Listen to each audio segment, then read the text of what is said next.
कह रहा है बिस्मिल्लाहिर्रहमानिर्रहीम। ठीक है, हम इस सवाल को आगे कंटिन्यू करते हैं। हम लोगों ने यहाँ पर ट्रांसफर टू ट्रेडिंग अकाउंट मालूम कर लिया था। सर आगे क्या करेंगे? आगे अब जो है हम इसका स्क्रीनशॉट ले लें बेटा, मुझे वैल्यूज चाहिए होंगी बीच में, तो मेरे लिए आसानी हो जाएगी अगर आपने पहले से वैल्यूज नोट डाउन की होंगी। चलिए जी, मैं इसको सारा मिटा देता हूँ। ये याद कर लें, 7,20,000 और प्रॉफिट कितना था? 1,20,000। ये ध्यान में रखना बेटा, ठीक है।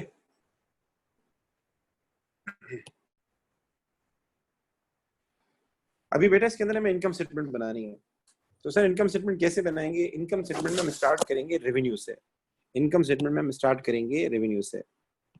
हसीब बेटा मेरी आवाज आ रही है?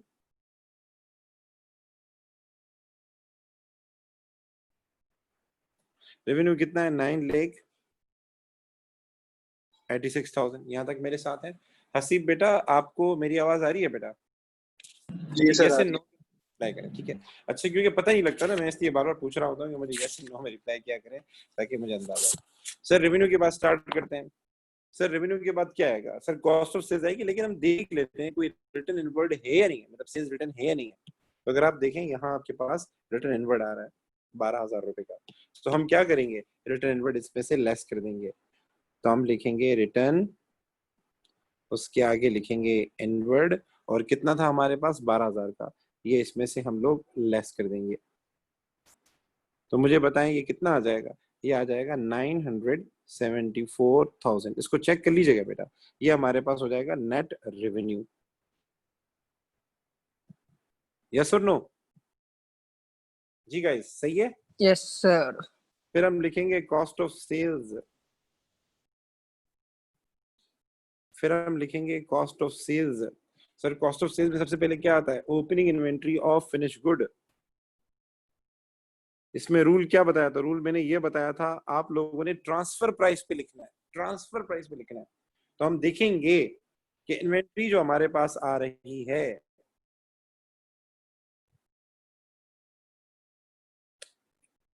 यार मैं कहाँ चला?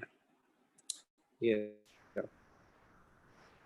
Okay okay. तो इसमें मैंने बताया था कि फिनिश गुड की इन्वेंट्री, बेटा माइक बंद कर दें, बेटा माइक बंद कर दें जिसका माइक खुला हुआ है। Opening inventory of finish good transfer price पे आएगी। तो सर ये इन्वेंट्रीज दी हुई है, ठीक है। डेट इसने क्लोजिंग लिखी है दोनों सालों की। तो ये हमारे पास 2015 है, तो 31 जुलाई 2015, या फिर आप इसको लिख लें 1 जुलाई के बाद कौन सा महीना आता है? 1 अगस्त आता है। तो 1 अगस्त 2015 कर दें या 31 जुलाई 2015, बात एक ही है। तो ये आपके पास है ओपनिंग इन्वेंट्री, ठीक है, और ये आपके पास है क्लोजिंग इन्वेंट्री। इश्यू ये तो ट्रांसफर प्राइस पे है ही है, लेकिन ओपनिंग इन्वेंट्री ट्रांसफर प्राइस पे नहीं है, तो हमें कन्वर्ट करना होगा। सर कन्वर्ट कैसे करें? तो उसने आपको रेट दिया होगा, प्रॉफिट का परसेंटेज दिया होगा, देखें मार्कअप दिया हुआ है।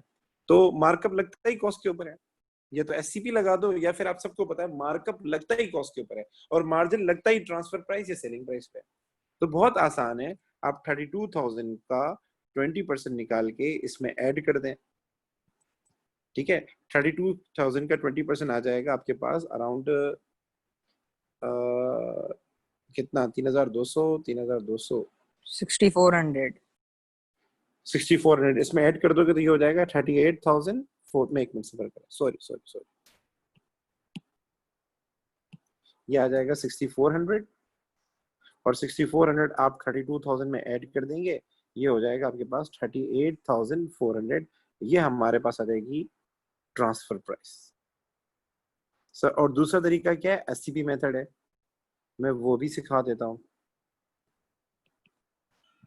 ठीक है। एससीपी मेथड में हम लिखते हैं पहले परसेंटेज, वो कितना है? 20, और मार्कअप दिया है तो कॉस्ट कितनी होगी? 100 के बराबर, और सेल्स कितनी होगी? 120 के बराबर, और हमारे पास कॉस्ट दी हुई है, देखें कॉस्ट दी हुई है। ट्रांसफर प्राइस को अपने सेलिंग प्राइस के तौर पे कंसीडर करना है। तो ये हो जाएगा 32,000। सर निकालना क्या है? निकालना हमें ट्रांसफर प्राइस है, सेलिंग प्राइस है, तो क्रॉस मल्टीप्लाई कर दें। तो ये हो जाएगा हमारे पास 32,000 मल्टीप्लाई बाय 120 डिवाइड बाय 100, तो ये आ जाएगा 38,400। यहाँ तक गाइज मेरे साथ हैं? Any issue? माइक ऑन करके पूछ सकते हैं कि सर ये कैसे आया। कॉस्ट ऑफ सेल्स में हर चीज ट्रांसफर प्राइस पे आएगी, कुछ भी हो जाए ट्रांसफर प्राइस पे। तो अगर वो स्पेसिफिकली कह देता है कि फिनिश गुड को मैंने कॉस्ट पे लिखा है तो आपको कन्वर्ट करना होगा। Are you guys with me? Haseeb बेटा, माहम बेटा, जी सर। ठीक है। अच्छा जी, इसके बाद हम क्या करेंगे सर? इसके बाद हम लिखेंगे जो हमने यूनिट प्रोड्यूस किए थे, जो हमने ट्रांसफर की थी वैल्यू, वो हम लिखेंगे। तो मैंने सवाल मिटा दिया था, वो था 7,20,000, अगर आपको याद हो। 7,20,000 अगर आपको याद हो। ये सवाल मैंने पहले करवाया हुआ है, आप लोग जाके रेफरेंस देख सकते हैं अगर आपके पास हो। क्या नाम है इसका, मैन्युफैक्चरिंग अकाउंट मैंने वीडियो में लास्ट टाइम करवाया था, आप लोग जाके देख सकते हैं। सो हमारे पास जो मार्केट वैल्यू आ रही थी प्रोडक्शन की, वो कितनी थी? मार्केट वैल्यू ऑफ प्रोडक्शन वो थी हमारे पास 7,20,000। सर ये कहाँ से आया? ये मैंने आपको पीछे मैन्युफैक्चरिंग अकाउंट करवाया था, उसपे हमने कॉस्ट ऑफ प्रोडक्शन निकाली थी 6 लाख, फिर 6 लाख पे हमने 20% अप्लाई किया, तो ये आ गया था 1,20,000, और 1,20,000 ऐड किया इसमें, ये प्रॉफिट है, तो ये हो गया 7,20,000। ये हमारे पास मार्केट वैल्यू आ गई। ये मैन्युफैक्चरिंग अकाउंट से हम लेकर आए, तो ये लास्ट टाइम करवाया था। उसके बाद सर क्या करेंगे? कोई परचेजेस हुई है, कोई फिनिश गुड की इसने और परचेजेस वगैरह की हो? सर वो कोई नहीं है। तो अब हम क्या करेंगे, इसमें से क्लोजिंग इन्वेंट्री को लेस करेंगे।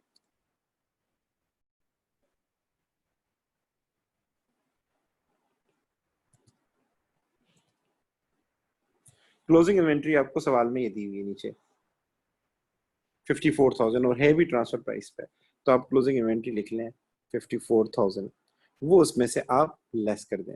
मुझे बता सकते हैं क्या अमाउंट आ जाएगा? Anyone? 38,400 plus 7,20,000 minus 54,000। जी बेटा, 704400। 704400, ये आप इसमें से माइनस कर देंगे तो आपके पास ग्रॉस प्रॉफिट आ जाएगा। उसको ग्रॉस प्रॉफिट भी कहते हैं और ग्रॉस ट्रेडिंग प्रॉफिट भी कहते हैं। ये आ जाएगा हमारे पास। जी बेटा, शिराज बेटा, बी क्विक।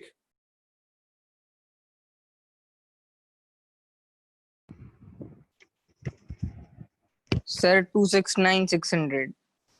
269,600, 600. ये आ गया हमारे पास। सर इसके बाद हम क्या करेंगे? इसके बाद मैंने आपको बताया था मैन्युफैक्चरिंग प्रॉफिट आपने लिखना है और उसको एडजस्ट करना है। आप वो बाद में भी कर सकते हैं, पहले भी कर सकते हैं, नो इश्यूज, कुछ कोई मसला नहीं, ठीक है। कुछ मार्क्स की में बाद में किया जाता है एक्सपेंसेस माइनस करके, कुछ में पहले किया जाता है, नो इश्यूज, ठीक है, कोई मसला नहीं इसमें। तो आप पहले लिखें मैन्युफैक्चरिंग प्रॉफिट या फैक्ट्री प्रॉफिट। सर कौन सा वाला आएगा? सर जो हमने मैन्युफैक्चरिंग अकाउंट में लिखा था, जो मैन्युफैक्चरिंग अकाउंट में लिखा था, तो ये सवाल पहले करा चुका हूं और आपकी याददानी के लिए मैंने ऊपर लिखा हुआ है। कितना लिखा था हमने? 1,20,000, तो हम एज इट इज 1,20,000 यहां लिखेंगे। सर इसमें एडजस्टमेंट होगी? Yes sir. अगर हमारे पास कोई अनरियलाइज प्रॉफिट इंक्रीज हो गया है, मतलब अनरियलाइज प्रॉफिट आ रहा है, मतलब कुछ प्रॉफिट ऐसा है जो हमने नहीं कमाया, तो हमें माइनस करना होगा। तो सर इसको कैसे करेंगे? तो डायरेक्ट भी कर सकते हैं, लेकिन आपने डायरेक्ट नहीं करना। हम लोग क्या करेंगे, टी अकाउंट बनाएंगे, इसका प्रोविजन फॉर अनरियलाइज प्रॉफिट का टी अकाउंट बनाएंगे। तो बना लेते हैं, प्रोविजन फॉर अनरियलाइज प्रॉफिट का टी अकाउंट बना लेते हैं। प्रोविजन फॉर अनरियलाइज प्रॉफिट, सबसे पहले आएगा balance BD. Sir balance BD का मतलब क्या है? जो फिनिश गुड आपके पास ओपनिंग थे उसके अंदर कितना प्रॉफिट है। तो सर हम ये डायरेक्ट भी फाइंड कर सकते हैं। कैसे? क्योंकि हमारे पास 32,000 उसकी कॉस्ट है और ट्रांसफर प्राइस कितनी है, ये लिखी हुई है ट्रांसफर प्राइस, ये लिखी हुई है ट्रांसफर प्राइस। ट्रांसफर प्राइस कितनी है? 38,400। तो मुझे बता सकते हो प्रॉफिट कितना है इसके अंदर? अभी आप लोगों ने किया था, इसकी कैलकुलेशन की थी 6,400. 6,400। तो ये हम एज इट इज लिख देते हैं। सर अगर ऐसा नहीं होता और हमें ट्रांसफर प्राइस दी होती, तो फिर हमें मालूम करने के लिए एससीपी मेथड मारना पड़ता, एससीपी मेथड या मार्कअप को मार्जिन में कन्वर्ट करना पड़ता। तो वो नेक्स्ट सवाल में करा देता हूँ वो कैसे होगा। अगेन मैं बता दूं, यहां मैंने ओपनिंग के अंदर डायरेक्ट इसलिए किया है क्योंकि कॉस्ट गिवन है और ट्रांसफर प्राइस हम फाइंड कर चुके हैं इसकी, तो खामखा ख्वारी क्यों करें, आसान काम है। ट्रांसफर प्राइस एंड कॉस्ट का डिफरेंस ले लो, आपके पास प्रॉफिट आ जाएगा जो है 6,400, ठीक है। अच्छा, इसके बाद क्या करेंगे सर? क्लोजिंग इन्वेंट्री का प्रॉफिट लिखेंगे, उसमें मेहनत करनी पड़ेगी। कौन सी इन्वेंट्री सर? Finish good. अब ये है ट्रांसफर प्राइस पे। ट्रांसफर प्राइस मींस फैक्ट्री के लिए ये सेलिंग प्राइस है, फैक्ट्री के लिए सेलिंग प्राइस है। इनकम स्टेटमेंट की बात नहीं कर रहा, फैक्ट्री की बात कर रहा। तो ये फैक्ट्री के लिए क्या है? सेलिंग प्राइस है। और मार्कअप आपको दिया हुआ है, मार्कअप कितना है? 20%। अब क्या करें सर? सर मार्कअप की दोस्ती तो कॉस्ट के साथ है। तो अगर कोई बंदा मार्कअप टू मार्जिन कन्वर्जन करता है तो उसको मार्कअप को मार्जिन में कन्वर्ट करना पड़ेगा और वो लगाना पड़ेगा सेलिंग प्राइस पे। बाकी मेरा तरीका क्या है, मैं ज्यादातर एससीपी मेथड यूज करता हूँ, वो करा देता हूँ। एससीपी, यहां लिखते हैं परसेंटेज, यहां लिखते हैं अमाउंट। सर मार्कअप दिया हुआ है सवाल में, आप देखें मार्कअप दिया हुआ है। मार्कअप कितना है? 20। कॉस्ट कितनी है? 100। ये कितना हो जाएगा? 120। यहां तक मेरे साथ है। और सर हमें क्या दिया हुआ है? ट्रांसफर प्राइस दी हुई है। ट्रांसफर प्राइस दी है, transfer price mean selling price. तो ये कितनी हो जाएगी? 54,000। फाइंड क्या करना है? फाइंड सर प्रॉफिट करना है।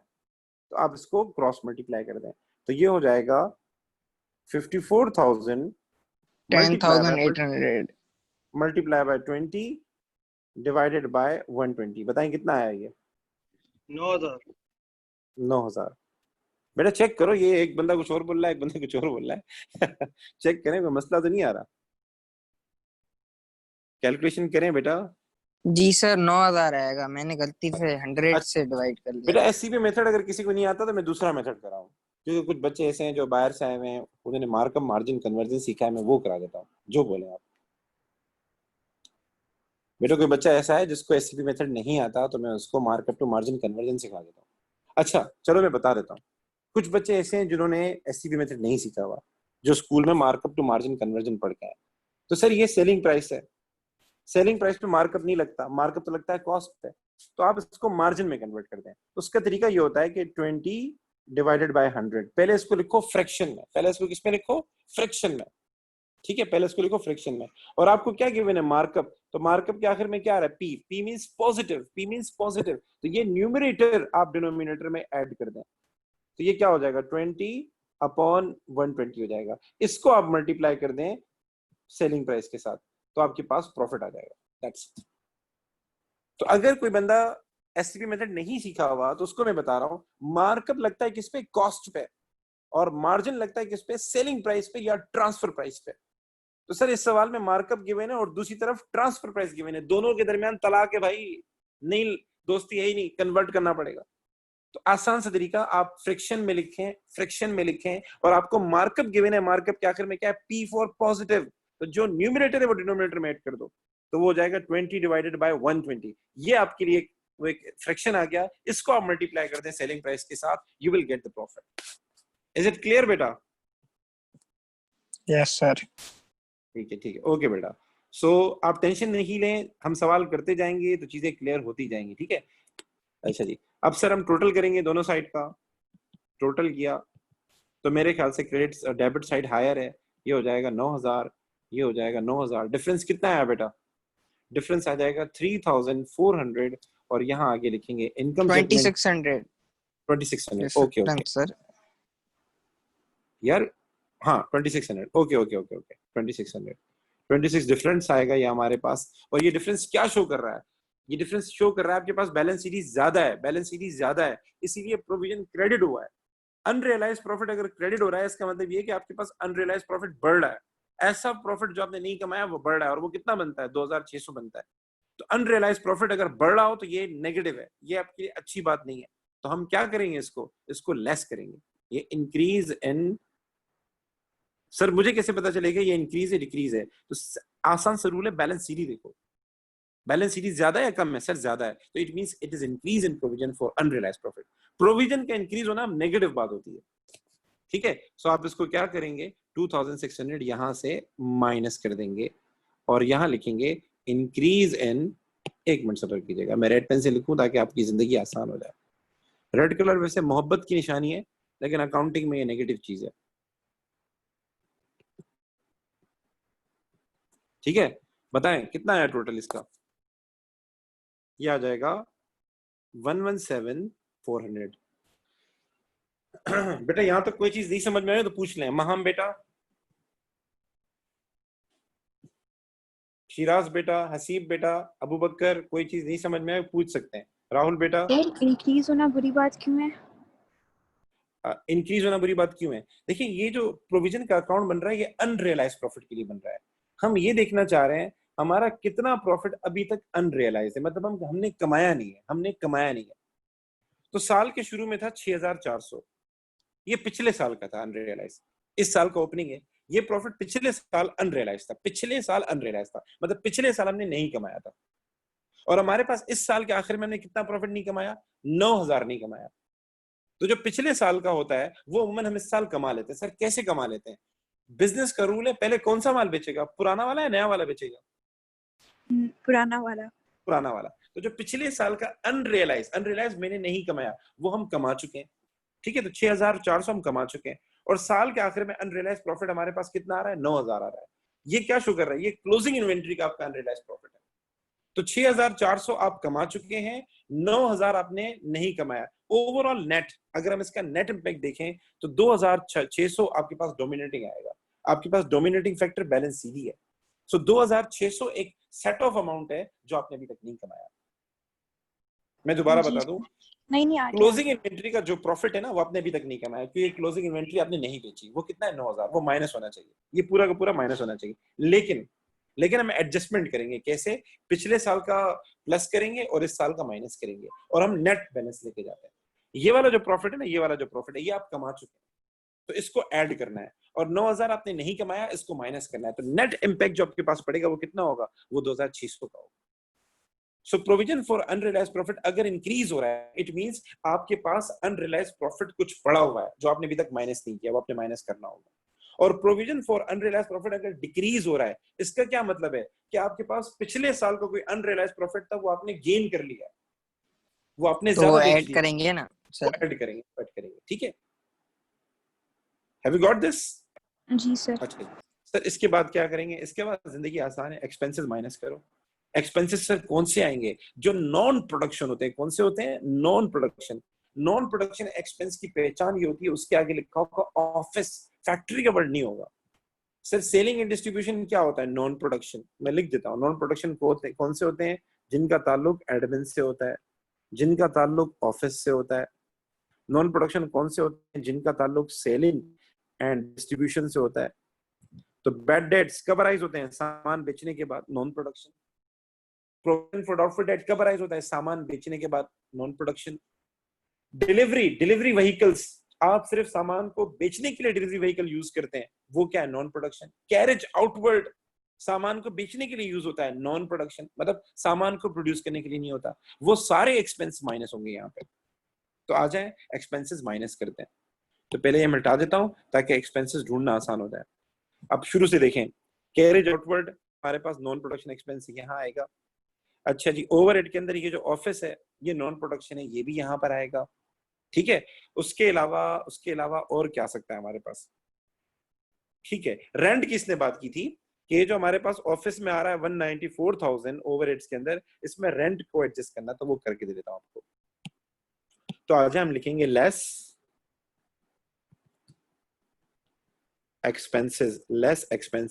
सर एक्सपेंसेस में क्या आएगा? सबसे पहले आएगा कैरेज आउटवर्ड। कैरेज आउटवर्ड वो एक्सपेंस होता है जो सामान के बेचने पे होता है, सामान के प्रोड्यूस होने पे नहीं होता, तो ये यहां पर आएगा।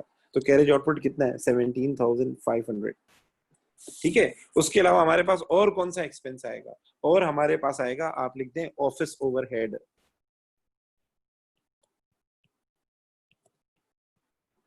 ऑफिस का मतलब क्या है? ये नॉन प्रोडक्शन है, ठीक है। इसका ताल्लुक किससे? एडमिन से, ऑफिस से, ठीक है। ये सामान की प्रोडक्शन के बाद अराइज होते हैं। तो सर इसमें एडजस्टमेंट थी, हमें सवाल में कितने गिवन है? Office overhead 194,000। एडजस्टमेंट क्या थी? एडजस्टमेंट ये थी, नीचे आप अगर आप ये स्टेटमेंट पढ़ें, मैं आपको ये सारा मिटा दूं ताकि आपकी जिंदगी थोड़ी आसान हो जाए। ये मैंने उस दिन समझा दिया था वैसे। नीचे कह रहा है रेंट जो है हमारे पास, वो हमने फैक्ट्री ओवरहेड के अंदर और ऑफिस ओवरहेड के अंदर जो बांटा है, 24,000 हमने लिखा है ऑफिस में और फैक्ट्री में, और 16,000 हमने लिखा है किसमें? 16,000 हमने लिखा है ऑफिस के अंदर, ठीक है। हमने ये गलत तरीके से बांटा था। हमें बांटना कैसे चाहिए था? 3:1 में बांटना था। क्या मतलब? मतलब वो ये कह रहा है अगर हम टोटल करें 24 प्लस 60,000 और 16,000 तो 40,000 हमारा रेंट हो जाएगा। तो हमने कैसे बांटा है, 24,000 लिखा उसमें फैक्ट्री में और 16,000 लिखा ऑफिस में, जो कि हमने गलत किया। हमें बांटना इस तरीके से चाहिए था 3:1, में मतलब 30,000 यहाँ जाता और 10,000 यहाँ जाता। कैसे, ये इसको मल्टीप्लाई करें 3/4 से, इसको मल्टीप्लाई करें 1/4 से। तो हमें ऑफिस के अंदर लिखना कितना रेंट था, ऑफिस के अंदर हमें 10,000 रेंट लिखना था, हमने लिख दिया कितना 16,000। क्या करें बेटा, हसीब बेटा क्या कहते हो?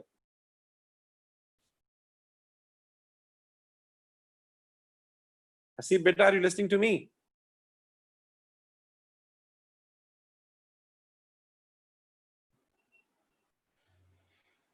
हसीब बेटा, हसीब बेटा, जी सर जी। मेरी आवाज आ रही है तुम्हें? जी जी आ रही है सर, वो गाड़ी में बैठा हूँ ना थोड़ा समय। अच्छा तभी लेवल है यार। यार अजीम लोग मैकेनिकल के बड़े लोगों की निशानी होती है जो गाड़ी में बैठ के क्लासेस लेते हैं। सारे काम गाड़ी नहीं में बैठ तो के करो तो बड़े मसले हो जाएंगे, बता रहा हूँ तुम्हारे लिए। काम था तो सर इसीलिए अब थोड़ा। क्या करेंगे, 16,000 हमने इसमें ऐड किया हुआ। ये एलोकेटेड का मतलब है शामिल है, एलोकेटेड का मतलब क्या, हमने शामिल कर लिया है। ये हमने गलत किया था, हम ये माइनस करेंगे 16,000 इसमें से। हमें बांटना किस तरीके से था, 3:1 में, मतलब ऑफिस में हमें कितना बांटना था, 10,000 बांटना था। 3:1 का मतलब है अगर टोटल रेंट 40,000 बन रहा है तो ऑफिस के हिस्से में कितना आ रहा है, 1 आ रहा है, तो ये 1/4 हो जाएगा, ये हो जाएगा 10,000। सो बांटना इसमें कितना था, 10,000, 10,000 आप इसमें प्लस कर दें, बताइए कितना हो जाएगा? सर आपकी स्क्रीन गायब हो गई है। स्क्रीन गायब हो गई मेरी, यार मैं भूल जाता हूँ यार।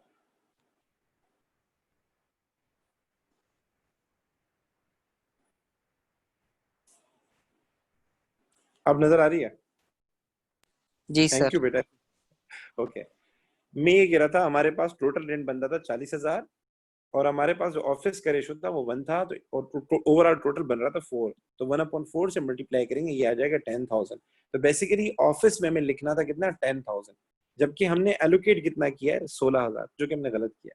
तो 16,000 मैंने माइनस किया और 10,000 मैंने ऐड किया ताकि सही तरीके से हमारे पास ऑफिस के ओवरहेड आ जाए। तो मुझे बता सकते हैं टोटल कितना है यहाँ पे? 1,88,000। 1,88,000 ये हमारे पास टोटल एक्सपेंसेस हो गए, कोई डेप्रिसिएशन है नहीं, और ये हो जाएगा हमारे पास 2,05,000 शायद। ये आप माइनस कर दें तो आपके पास टोटल प्रॉफिट आ जाएगा, total profit for the year आ जाएगा 1,81,500।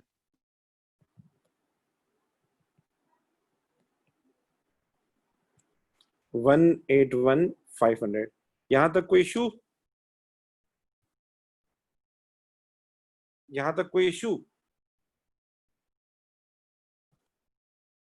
No sir. हसीब बेटा, नहीं सर, माहम, ओके। एक छोटा थ्योरी का सवाल है, वो बता देता हूं मैं आपको। अच्छा ठीक है ठीक है, एक्सट्रैक्ट भी बना के दे देता हूँ यार, एक्सट्रैक्ट भी बना के दे देता हूँ। वो बोल रहा है, ये वाला पार्ट भी बता देता हूँ। वो बोला है prepare an extract from the statement of financial position business at 31 जुलाई। सिर्फ इन्वेंट्रीज का सेक्शन बनाना है, सिर्फ इन्वेंट्रीज का सेक्शन बनाना है। सो इन्वेंट्रीज का जब सेक्शन हम बनाते हैं, हम करंट एसेट के अंदर जब इन्वेंट्री का सेक्शन बनाते हैं, एसएफपी में करंट एसेट के अंदर जब इन्वेंट्री का सेक्शन बनाते हैं, सो हम क्या करते हैं, हम पहले लिखते हैं रॉ मटेरियल की इन्वेंट्री, जो हमारे क्लोजिंग इन्वेंट्री लिखते हैं, सिर्फ क्लोजिंग। फिर हम लिखते हैं वर्क इन प्रोग्रेस की इन्वेंट्री, वो भी क्लोजिंग। फिर हम फिनिश गुड की लिखते हैं, फिनिश गुड को कॉस्ट पे लिखना होता है, कॉस्ट पे लिखना होता है। तो उसके लिए हम क्या करते हैं, पहले फिनिश गुड की ट्रांसफर प्राइस लिखते हैं, ठीक है, जो transfer price closing, only closing, और उसमें से प्रोविजन फॉर अनरियलाइज्ड प्रॉफिट का क्लोजिंग बैलेंस माइनस करते हैं। मैं रिपीट कर दूं, हमें सिर्फ क्या लिखनी है बेटा, माइक बंद कर दें बेटा, हमें क्लोजिंग बैलेंस लिखना है। ये सारे क्लोजिंग होंगे, रॉ मटेरियल भी क्लोजिंग बैलेंस आएगा, वर्क इन प्रोग्रेस भी क्लोजिंग बैलेंस आएगा, लेकिन फिनिश गुड को कॉस्ट पे शो करना है। वो क्यों, मैं आगे क्वेश्चन आ रहा है, वो आगे मैं बता रहा हूँ आपको पूरा कि क्यों कॉस्ट पे शो करेंगे, उस पर मैं आ रहा हूँ। तो आपने रॉ मटेरियल की क्लोजिंग वैल्यू लिखनी है, वर्क इन प्रोग्रेस की क्लोजिंग वैल्यू लिखनी है, और फिनिश गुड आप ट्रांसफर प्राइस पे लिखेंगे जो आपको सवाल में गिवन है, उसमें से आप प्रोविजन फॉर अनरियलाइज्ड प्रॉफिट का क्लोजिंग बैलेंस सीडी माइनस करेंगे, ताकि हमारे पास फिनिश गुड कॉस्ट के ऊपर आ जाए। क्यों आ जाए वो आगे पार्ट में एक्सप्लेन कर रहा हूं। तो पहले जरा ये एक्सट्रैक्ट बना लेते हैं, ठीक है, ये बना लेते हैं यहां पे।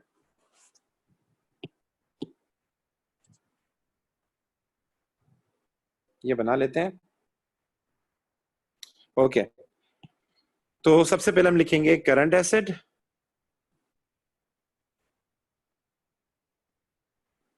ठीक है।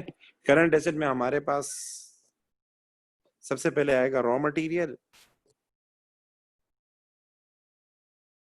रॉ मटेरियल का क्लोजिंग बैलेंस कितना है? रॉ मटेरियल का क्लोजिंग बैलेंस ये रहा 16,400। 16,400, तो आप 16,400 लिख लें, 16,400। फिर सर हम क्या लिखेंगे? वर्क इन प्रोग्रेस का क्लोजिंग बैलेंस, ये closing balance, closing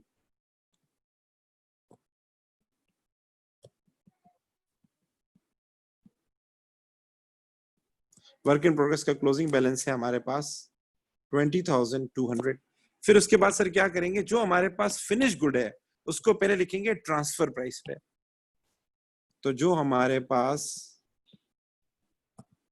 finish good है उसकी ट्रांसफर प्राइस लिखेंगे, वो कितनी है? 54,000। इसमें से लेस करेंगे प्रोविजन फॉर अनरियलाइज्ड प्रॉफिट का क्लोजिंग बैलेंस। क्लोजिंग बैलेंस क्या है? वो जो फैक्ट्री प्रॉफिट है ना, जो इसके ऊपर प्रॉफिट आपके पास जो 54,000 है, ये क्लोजिंग इन्वेंट्री है। इसके ऊपर जो आपका प्रॉफिट है वो है वो बैलेंस शीट क्या शो कर रहा था? प्रोविजन फॉर अनरियलाइज्ड प्रॉफिट का, वो क्लोजिंग इन्वेंट्री का प्रॉफिट शो कर रहा था, क्लोजिंग इन्वेंट्री का। तो हमें बेसिकली इसको कॉस्ट पे लेकर आना है, ये ट्रांसफर प्राइस है ना, इसको कॉस्ट पे लेकर आना है। तो अगर सर आपको आप याद हो वो 9 एससीपी से भी तो निकाल सकते हैं। जी, आप एससीपी मेथड भी तो लगा सकते हैं। अब वो तो हमने भी किया हुआ है ना, वो तो हमें पता है ना इसका प्रॉफिट। तो अभी आप लोगों ने निकाला था बैलेंस शीट 9,000, अगर आपको याद हो तो वो तो हमने पीछे किया हुआ है, आपको पता है वो बैलेंस कितना है। आपने टी अकाउंट बनाया था, अगर आपको याद हो, यहाँ लिखा था 6,400 और यहाँ लिखा था 9,000, अगर आपको याद हो। तो हमें बैलेंस सीडी लेके जाना होता है, एसओएफपी में बैलेंस सीडी ही जाते हैं, बैलेंसेस जाते हैं। तो ये बिल्कुल प्रोविजन फॉर डॉटफुल डेट जैसे होता है ना, प्रोविजन फॉर डॉटफुल डेट के डेटर्स लिखे, डेटर्स में से बैलेंस सीडी माइनस किया वो। तो ये तो पहले पीछे किया हुआ है ना, तो हम क्यों मालूम करें? तो जब पता है क्यों मालूम, नहीं पता तो मालूम कर सकते हैं। अगर आपको नहीं पता होता तो आप क्या करते? आप एससीपी मेथड लगा लेते, आप इस पे एससीपी मेथड लगा लेते, आपको मिल जाता आराम से। मैं वो लगा के दे देता हूँ 20 मार्कअप, ये 100 हो जाएगा और ये हो जाएगा 120 और 54,000 सेलिंग प्राइस है, प्रॉफिट फाइंड करना है तो वो तो फाइंड हो जाएगा। जी बेटा कितना आएगा? 9,000 आएगा, ठीक है। ये बताओ कितना हुआ नेट, कितना हुआ? 45,000, ठीक है। तो वो सिर्फ पेपर में गिरा है कि ये सिर्फ इस वाला पोर्शन बनाओ, सिर्फ ये सर मैं इन्वेंट्री वाला। कह रही थी 54,000 पे डायरेक्ट आप एससीपी लगाते तो भी तो 45,000 आता। तो आपने ये हाँ 9,000 माइनस हाँ क्यों जी किया? जी जी, असल में ये कि प्रोविजन अलग से दिखाना जरूरी है। अच्छा प्रोविजन अलग से अच्छा दिखाना जरूरी है ताकि हम उसे बता सकें कि ये जो हमारे पास 54,000 से 45,000 है कैसे आया। ओ सॉरी, अगर मैं डायरेक्ट 45,000 लिख देता, डायरेक्ट 45,000 लिख देता, so there are many ways कि 45,000 आए। 60 में से 15 माइनस करो तो भी 45 आता है, 1 लाख में से 55 माइनस करो तो भी 45 आता है। तो हमें दिखाना चाहिए कि हमारे पास ये 45,000 कैसे आया। जी सर। तो जैसे डेटर्स में से हम क्या करते हैं, प्रोविजन का बैलेंस माइनस करके शो करते हैं, वो बेटर होता है। आप कर सकते हैं, डायरेक्ट भी कर सकते हैं, कॉस्ट डायरेक्ट भी दिखा सकते हैं, नो इशू। लेकिन अच्छा स्टूडेंट क्या करेगा, वो प्रोविजन माइनस करके दिखाएगा, दिखाएगा बाकायदा। ठीक है बेटा, यहाँ तक क्लियर है? जी सर। जी। अब आते हैं सबसे आखिरी पॉइंट है हमारा, वो ये है कि ये वाला सवाल बहुत आता है आपके पास। वो कहता है कि भाई आप प्रोविजन फॉर अनरियलाइज्ड प्रॉफिट क्यों बनाते हैं? तो इसका जो मेन मकसद होता है, इसका एक मकसद होता है रियलाइजेशन। मैं लिख देता हूं आपको, आप नोट डाउन कर लें। एक तो हम रियलाइजेशन कॉन्सेप्ट की वजह से ये अकाउंट बनाते हैं, रियलाइजेशन कॉन्सेप्ट को कंप्लाई करने के लिए ये अकाउंट बनाते हैं। रियलाइजेशन कॉन्सेप्ट कहता है profit should be recorded, profit should be recorded या income should be recorded. Profit की जगह इनकम का वर्ड लिख देता हूं, income should be recorded, income should be recorded when inventory is sold on credit or cash, on credit or cash. Realisation concept कहता है income तब रिकॉर्ड करो जब रियलाइज हो जाए। रियलाइज का मतलब अगर आपको इन्वेंट्री को बेच देते हैं, चाहे क्रेडिट पे बेचें चाहे कैश पे बेचें, वो आपके हाथ से निकल गई तो आपका इनकम के ऊपर राइट आ गया, तो आप इनकम रिकॉर्ड करें, मतलब प्रॉफिट रिकॉर्ड करें, अदरवाइज नहीं करें। सो पहला, to comply with the realisation concept. हम प्रोविजन फॉर अनरियलाइज्ड प्रॉफिट क्यों बनाते हैं कि वो प्रॉफिट जो कमाया नहीं उसको साइडलाइन कर दें, वो प्रॉफिट जो कमाया नहीं उसको साइडलाइन कर दें। पीछे वाले सवाल में मैन्युफैक्चरिंग प्रॉफिट कितना था? 1,20,000 था, तो हमने पूरा 1,20,000 नहीं लिखा, उसमें से 2,600 जो हमने नहीं कमाया था वो हमने साइडलाइन करवाया। So to comply with the realisation concept, पहला। यहां तक मेरी बात क्लियर हो रही है? Are you guys with me? जी सर। दूसरा, to comply with prudence concept. To comply with prudence concept, prudence concept क्या कहता है? record all losses, record all losses if these are anticipated, if these are anticipated मतलब आपको शक भी हो, आपको शक भी हो कि भाई फ्यूचर में कोई बैड डेट होना है, डाउटफुल डेट अगर आपको याद हो रहा हो, आपको शक भी हो कि फ्यूचर में बैड डेट होना है, आप आज रिकॉर्ड करो, भले आपको पक्का नहीं हो, मतलब 100% श्योर नहीं हो, फिर भी आप रिकॉर्ड करो, डाउट है रिकॉर्ड करो। लेकिन लेकिन लेकिन वो प्रॉफिट के बारे में क्या कहता है? But record profit only when these are realised. But income बढ़ाओ मत, इनकम तब बढ़ाओ जब रियलाइज हो जाए, प्रॉफिट तब बढ़ाओ जब रिकॉर्ड हो जाए। बाकी लॉस, अगर आपको डेप्रिसिएशन है, लॉस है ना एक किस्म का, पक्का नहीं है हमें, वो तो जब बेचेंगे तो पक्का होगा, मशीन बेचेंगे तो पक्का होगा कि भाई हमें कितना लॉस हुआ है। तो हमने 10,000 का माल लिया था साल के शुरू में, अब हम बोलते हैं उसकी बुक वैल्यू कितनी होगी? 8,000, तो 2,000 हम क्या करते हैं? डेप्रिसिएशन रिकॉर्ड करते हैं। सर ये कंफर्म कब होगा? ये कंफर्म तब होगा जब इसको बेचेंगे, जब डिस्पोजल होगा, लेकिन हम रिकॉर्ड करते हैं क्यों? क्योंकि प्रूडेंस कॉन्सेप्ट कहता है रिकॉर्ड ऑल लॉसेस। एसेट की वैल्यू कम होनी है, कम करो, एसेट की वैल्यू कम होनी है तो कम करो, लेकिन बढ़ाओ मत। तो प्रॉफिट तब रिकॉर्ड करो जब पक्का हो जाए। सो दूसरा, हम प्रोविजन फॉर अनरियलाइज्ड प्रॉफिट इसलिए बनाते हैं to comply with the prudence concept, ताकि हमारे एसेट ओवरस्टेट नहीं हो, और प्रॉफिट तब रिकॉर्ड हो जब रियलाइज हो जाए, अदरवाइज हमारे एसेट ओवरस्टेट हो जाएंगे। एसेट ओवरस्टेट हो जाएंगे तो ये प्रूडेंस कॉन्सेप्ट के खिलाफ है। प्रूडेंस कॉन्सेप्ट कहता है प्रॉफिट कम होता है कम करो, एसेट कम होते हैं कम करो, लेकिन बढ़ाओ मत। Have you got this thing? यहां तक मेरी बात क्लियर हुई? जी सर। एंड तीसरा, IS2 कहता है इन्वेंट्री जो आपके पास क्लोजिंग इन्वेंट्री है should be valued at inventory को जब वैल्यू करना हो, साल के आखिर में जो माल बच जाए उसकी वैल्यू क्या होगी? Valued at lower of cost और NRV, लोअर ऑफ कॉस्ट और NRV, यानी कॉस्ट, NRV का मतलब है इसको बेचूंगा तो कितने मिलेंगे। तो आपके पास क्लोजिंग इन्वेंट्री की वैल्यू कितनी आ रही थी? 54,000, मतलब अगर मैं इसको बेचता तो मुझे 54,000 मिलते, लेकिन इसकी कॉस्ट कितनी है? 45,000। दोनों में से कौन सा कम है मुझे बताएं, 54,000 या 45,000? कम कौन सा है, लोअर कौन सा है? कम 54,000, 45,000। तो IS2 ये कहता है कि इन्वेंट्री को, IS2 हम इंशाल्लाह पढ़ेंगे कंपनी के अंदर, IS2 इंटरनेशनल अकाउंटिंग स्टैंडर्ड है, बकायदा अकाउंटिंग स्टैंडर्ड है इन्वेंट्री के बारे में। वो कहता है इन्वेंट्री को या तो कॉस्ट पे और या NRV, दोनों में से जो लोअर है, उस पे रिकॉर्ड करो। कॉस्ट मतलब जिसका आप जिस पे आपने बनाया, NRV मतलब जिस पे आप सेल करोगे, एक्सपेक्टेड सेलिंग प्राइस, जो जेब में पैसे आएंगे। सो टू कंप्लाई विद IS2, अगर हम IS2 को फॉलो नहीं करेंगे तो हमारे करंट एसेट क्या हो जाएंगे, हमारी इन्वेंट्री क्या हो जाएगी? ओवरस्टेट हो जाएगी, जो कि उसके अगेंस्ट है, जो वायोलेशन है, जो कॉन्ट्राडिक्शन है।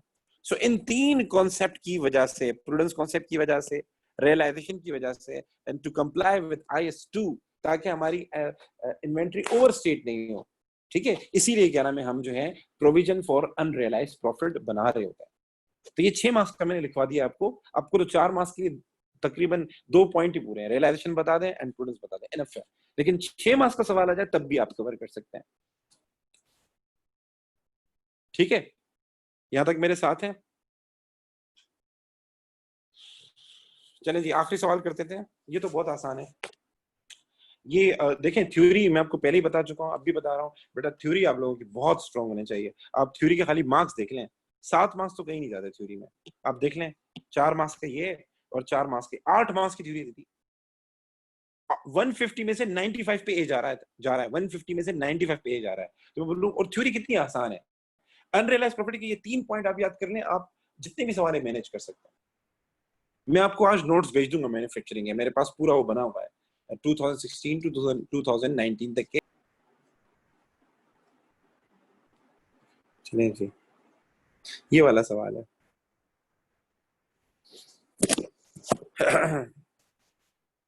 M Limited manufacture a single product. The following balances have been extracted from the ledger. ठीक है, इन्वेंट्रीज दी हुई है, raw material, work in progress, finish good, transfer price, कोई इशू नहीं है। Purchase of raw material manufacturing में जाएगा, कैरेज इनवर्ड मैन्युफैक्चरिंग में जाएगा, carriage outward no issue, direct wages manufacturing में जाएगा, इनडायरेक्ट वेजेस ये भी मैन्युफैक्चरिंग में जाएगा, लेकिन हम चेक जरूर करेंगे। ठीक है, अच्छा जी, उसके बाद है रेंट, पर कुछ बताया नहीं है, हीट एंड लाइट कुछ बताया नहीं है, तो मैं हाईलाइट कर देता हूँ क्योंकि बताना चाहिए कि ऑफिस से या तो नीचे एलोकेशन बताई होगी। जनरल एक्सपेंसेस कुछ बताया नहीं है। ऑफिस सैलरीज इनकम स्टेटमेंट में जाएगा, revenue income statement, provision for unrealised profit का बैलेंस दिया है, क्या दिया है, ये थोड़ा सा इंपॉर्टेंट है, बैलेंस क्यों दिया है, कोई इशू हो सकता है। Plant and machinery at cost, office equipment at cost. Plant and machinery का आगे लिखा नहीं है कि ये ऑफिस से रिलेट करती है या फिर मैं उससे रिलेट करती है, फैक्ट्री से, कुछ भी नहीं बताया। तो ज्यादातर प्लांट या मशीनरी उसमें यूज होती है, फैक्ट्री में यूज होती है, वरना फैक्ट्री का वर्ड लिखेगा। Motor vehicle used by salesman, ठीक है, and provision for depreciation plant and machinery, office equipment, motor vehicles, ठीक है। मोटर व्हीकल के आगे लिखा हुआ है कि हम सेल्स में यूज करते हैं, तो इसका मतलब इसकी जो डेप्रिसिएशन होगी वो कहाँ आएगी, इनकम स्टेटमेंट में आएगी। उसके बाद इन्वेंट्री दी हुई है, raw material at cost, work in progress at cost and finish good at transfer price, ठीक है, नो इश्यूज, ठीक है। अच्छा जी, फिनिश गुड ओपनिंग भी ट्रांसफर प्राइस पे एंड क्लोजिंग भी ट्रांसफर प्राइस पे है, तो मेरे ख्याल से कोई इशू नहीं होगा आपको प्रोविजन फॉर अनरियलाइज्ड प्रॉफिट में। अच्छा, उसका बैलेंस दिया हुआ है आपको। एक्सपेंसेस के बारे में बोला है कि रेंट जो है, रेंट प्रोडक्शन डिपार्टमेंट का मतलब फैक्ट्री मैन्युफैक्चरिंग, रेंट 4/5 जाएगा उसमें मैन्युफैक्चरिंग में एंड 1/5 जाएगा किसमें, ऑफिस में। हीट एंड लाइट भी हो जाएगा, जनरल एक्सपेंस भी हो जाएगा। और रेंट के अंदर प्रीपेड है, तो पहले एडजस्टमेंट करना, प्रीपेड हमेशा क्या करते हैं, माइनस करते हैं, तो पहले एडजस्ट करना। हीट एंड लाइट में एरियर्स आ रहा है, एरियर्स मींस देना है, अक्रूड है तो प्लस कर देना। अच्छा जी, हम जो वो लगाते हैं, मार्कअप लगाते हैं, वो कितना है हमारा 20%, ठीक है जी। डेप्रिसिएशन हमारे पास इतनी आ रही है, ओके ओके ओके। पहला सवाल मैन्युफैक्चरिंग अकाउंट हो जाएगा, इनकम स्टेटमेंट हो जाएगा, ट्रांसफर प्राइस की डेफिनेशन है, मैंने लिखवाई थी वीडियो में, ये भी हो जाएगा, ठीक है। इसका जो अगला पार्ट है ये मैं खुद करवाऊंगा, ये वाला पार्ट जो है। सो कल मिले। ये प्रोविजन का तो बताएं जो दी हुई है। प्रोविजन बड़ा आसान है यार, उसने ओपनिंग बैलेंस दिया है तो ओपनिंग बैलेंस ही लिखो जो उसने दिया हुआ है, ठीक है। जो उसने ओपनिंग बैलेंस दिया मालूम नहीं करो, देखो जो उसने दिया है वो फॉलो करो। रीजन क्या है, कभी कभार ऐसा होता है कि जो प्रॉफिट की परसेंटेज है हमारी चेंज भी हो रही होती है, तो सकता है लास्ट ईयर 15% हो, इस साल 20% हो गया, तो जो उसने प्रोविजन का बैलेंस दिया तुम वो लिखो, वो कितना है 2484। बैलेंस शीट तुम्हें फाइंड करना पड़ेगा। सर बैलेंस शीट कैसे फाइंड करेंगे, बैलेंस शीट कैसे फाइंड करेंगे, बहुत आसान है। सो आ जाओ, हम कितने पे ट्रांसफर करते हैं, हम 20% पे ट्रांसफर करते हैं, ठीक है। और मार्कअप है, ये है आपके पास transfer price. Transfer price means selling price, SCP method लगाओ।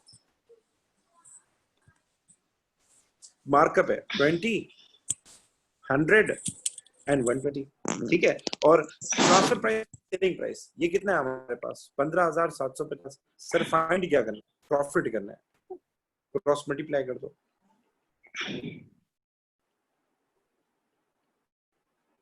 तुम्हारे पास बैलेंस शीट आ जाएगा। बीडी उसने दिया हुआ है, बीडी आप फाइंड नहीं कीजिएगा, जब उसने दिया हुआ है तो आपने फाइंड नहीं करना। सर क्यों फाइंड नहीं करना, क्योंकि हो सकता है ये जो हमारे पास मार्कअप की परसेंटेज है ये इस साल चेंज हुई, पिछले साल चेंज नहीं हुई। ठीक है सर, ठीक है, उस पे इश्यूज हैं, कभी कभार ओपनिंग बैलेंस दे देता है ये, उस पे बहुत सारी बातें वो नेक्स्ट क्लास में डिस्कस करेंगे, ठीक है बेटा। अल्लाह हाफिज, अस्सलाम वालेकुम। ये सवाल मैं बता दूं ये कब का है, ये 2016 का है, ये नोट डाउन कर लें। और अक्टूबर नवंबर 2016 पेपर 3 और अगर आपके पास नुमान मलिक की बुक हो तो उसका क्वेश्चन नंबर 12 है, क्वेश्चन नंबर 12 है उसका, पेज नंबर है आपके पास 206। बेटा मुझे सवाल चाहिए, करके लाना है बेटा, हिम्मत मर्दा मदद खुदा, ठीक है बेटा।